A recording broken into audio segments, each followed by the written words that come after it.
सुप्रभात प्यारे बच्चों। तो हम पाठ पढ़ने जा रहे हैं मेरे संग की औरतें, जिसकी लेखिका हैं मृदुला गर्ग। तो अभी तक हमने जो इस पाठ में पढ़ा उसमें जाना कि लेखिका ने अपनी नानी के विषय में बताया है कि उनकी जो नानी थी वो अनपढ़ थीं, पारंपरिक थीं और पर्दानशी थीं। यह सब होते हुए भी उन्होंने लेखिका की माँ के लिए किस तरह से निर्णय लिए और किस तरह से उन्होंने अपने जीवन, जो उनके जीवन जीती आई थी, उसमें किस तरह का आश्चर्यजनक बदलाव आया। वह कब आया कि जब उनकी नानी को पता चला कि उनका जीवन अब ज़्यादा नहीं है, वे बीमार रहने लगी थी, तो उन्हें लगा कि वे अपनी बेटी की शादी नहीं कर पाएंगी और वे नहीं चाहती थी कि जिस तरह का जीवन उन्होंने जिया है उनकी बेटी को भी वैसा कोई जीवन जीना पड़े।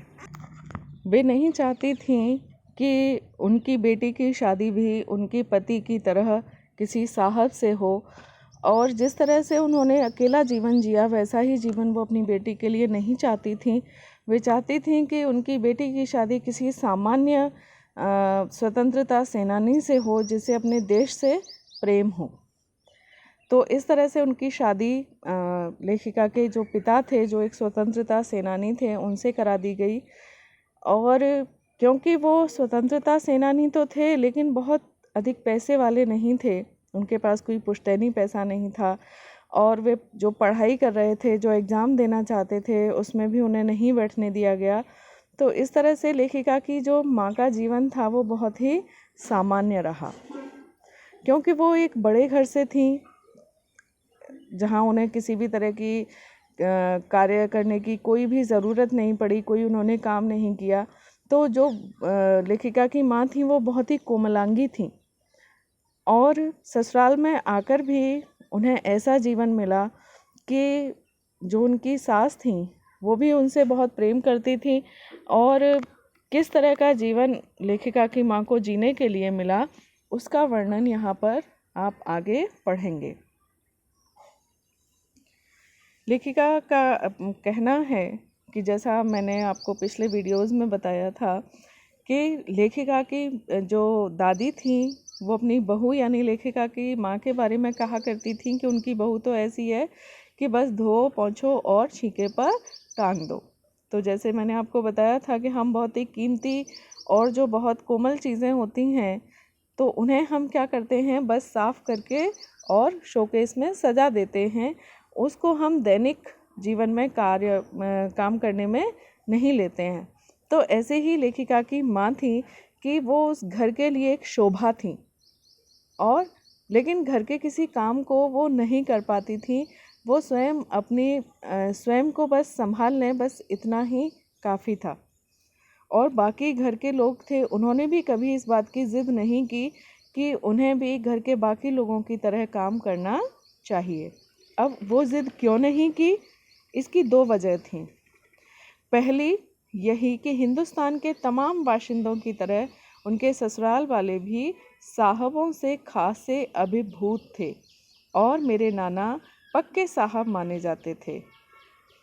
साहब अर्थात उस समय जो अंग्रेज़ थे, हमारे यहाँ स्वतंत्रता आंदोलन भले ही चल रहा था लेकिन फिर भी लोग जो थे वो अंग्रेज़ों को काफ़ी अहमियत देते थे और अंग्रेज़ लोग जिन पर खुश होते थे, जिन्हें कोई ओहदा प्रदान कर देते थे, उनका भी समाज में काफ़ी सम्मान होता था। और लेखिका के जो नाना जी थे वो तो बहुत पक्के साहब माने जाते थे, यानी बहुत उनका समाज में बहुत सम्मान था। विदेश भी होकर आए थे, बस जात से वे हिंदुस्तानी थे, बाकी चेहरे मोहरे रंग ढंग पढ़ाई लिखाई सब में अंग्रेज़ थे। यानी वो बिल्कुल अंग्रेज़ों जैसे दिखते थे चेहरे से भी और उनका रंग ढंग, उनकी पढ़ाई लिखाई भी विदेश में हुई थी।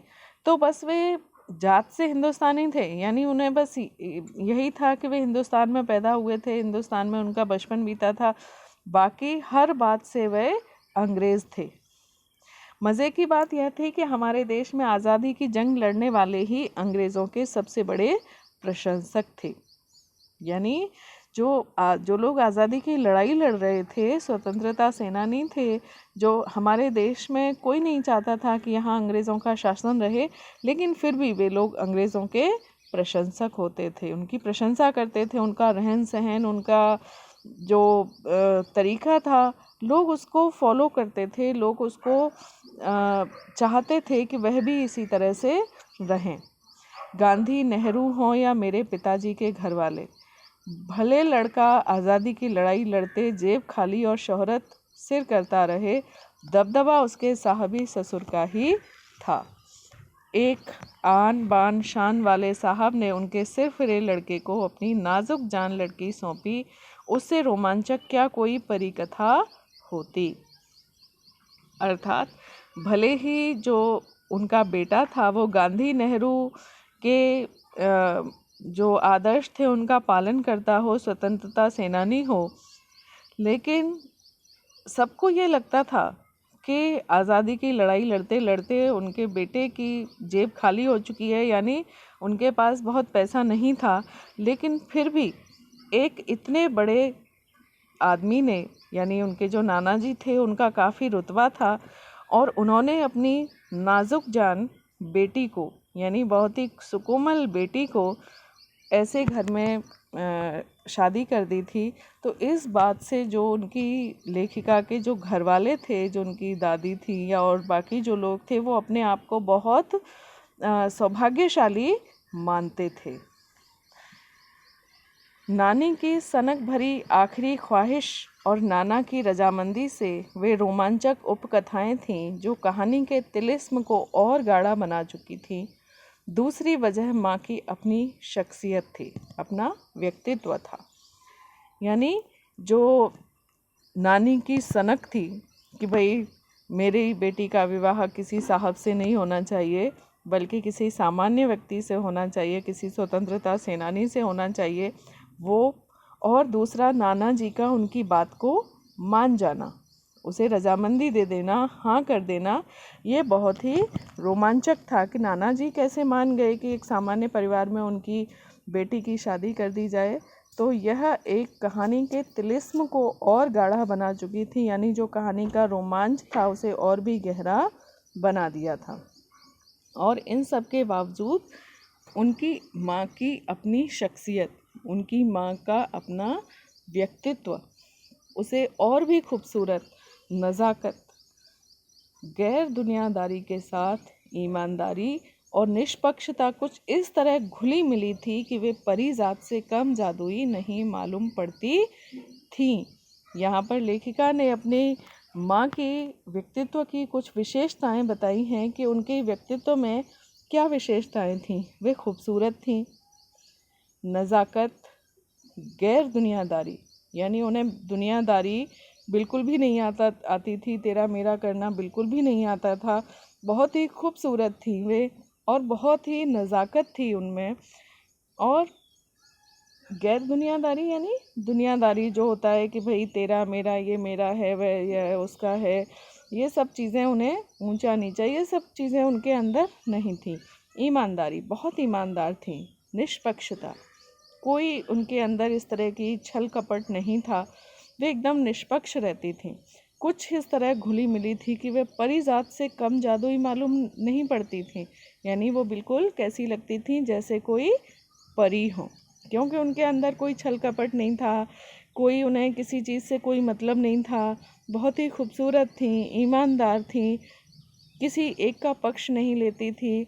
तो वो सारी जो विशेषताएं थीं, वो ऐसा लगता था जैसे उनकी माँ कोई इंसान नहीं बल्कि कोई परी हो। उनसे ठोस काम करवाने की कोई सोच भी नहीं सकता था। ठोस काम यानी कोई भारी काम करवाने की कोई उनसे सोच भी नहीं सकता था। हाँ, हर ठोस और हवाई काम के लिए उनकी ज़बानी राय ज़रूर मांगी जाती थी और पत्थर की लकीर की तरह निभाई भी जाती थी। यानी वे भले ही कोई घर का कोई बड़ा काम नहीं करती थी, लेकिन घर के हर छोटे से लेकर बड़े काम में उनकी राय ज़रूर ली जाती थी, उनसे सलाह ज़रूर ली जाती थी और वो जो सलाह देती थी उसे पत्थर की लकीर की तरह निभाई भी जाती थी। यानी वो जो कह देती थी वह काम होना ज़रूर था। मैंने अपनी दादी को कई बार कहते सुना था, हम हाथी पे हल ना जुतवाया करते, हम पे बैल हैं। देखिए, बैल जो हैं वो मेहनत करते हैं और हाथी जो होता है वो एक शान होता है। अगर हाथी पे कोई हाथी कोई मेहनत का काम नहीं करता, लेकिन जिसके पास हाथी होता है वह उसके लिए क्या होता है, शान होता है, सम्मान की बात होती है। और जो बैल होते हैं वो किस लिए होते हैं, मेहनत करने के लिए, काम करने के लिए। तो दादी जो हैं वो यह मानती थी कि जो लेखिका की नानी है वो घर के काम करने के लिए नहीं है, बल्कि लेखिका की नानी के उस घर में आने से उस घर का सम्मान बढ़ गया था। लोग उस घर का सम्मान करते थे, समाज में उस घर का सम्मान होने लगा था, क्योंकि उनमें उस घर में एक बहुत समाज के एक बहुत बड़े आदमी, जो कि अंग्रेज़ों के एक बहुत बड़े साहब माने जाते थे, तो उन्होंने अपनी बेटी का विवाह उस घर में किया था। इस बात से उस घर का सम्मान समाज में बहुत बढ़ गया था। तो इसलिए उनकी जो लेखिका की जो माँ थी, उस घर में उनका बहुत सम्मान था, क्योंकि उन्हीं के कारण उस घर का सम्मान बढ़ा था। तो लेखिका की जो माँ थी, कोई उन पर घर का काम नहीं करवाता था। उन्हें, जैसे जो हाथी होता है वो मेहनत नहीं करता, लेकिन वह उस घर के लिए बहुत सम्मान की चीज़ होती है। तो और जो बैल होते हैं वो मेहनत करते हैं। तो जो घर के जो बाकी लोग थे वो काम करते थे, मेहनत करते थे, और लेखिका की जो माँ थी वो एक तरह से उस घर के लिए सम्मानित व्यक्ति की तरह वहाँ पर रहती थी। बचपन में ही मुझे इस जुमले का भावार्थ समझ में आ गया था। लेखिका कहती है कि मुझे बचपन में ही समझ में आ गया था कि इस जुमले का क्या अर्थ है, जब देखा था कि हम बच्चों की ममतालू परवरिश के मामले में माँ के सिवा घर के सभी प्राणी मुस्तैद रहते थे, यानी तैनात रहते थे। अर्थात जो बच्चों को जो ममतामयी परवरिश चाहिए होती है, जो पालन पोषण माँ करती है, उस माँ की परवरिश के स्थान पर माँ के सिवाय घर के सभी प्राणी तैयार रहते थे, यानी बाकी सब करते थे, माँ नहीं करती थी।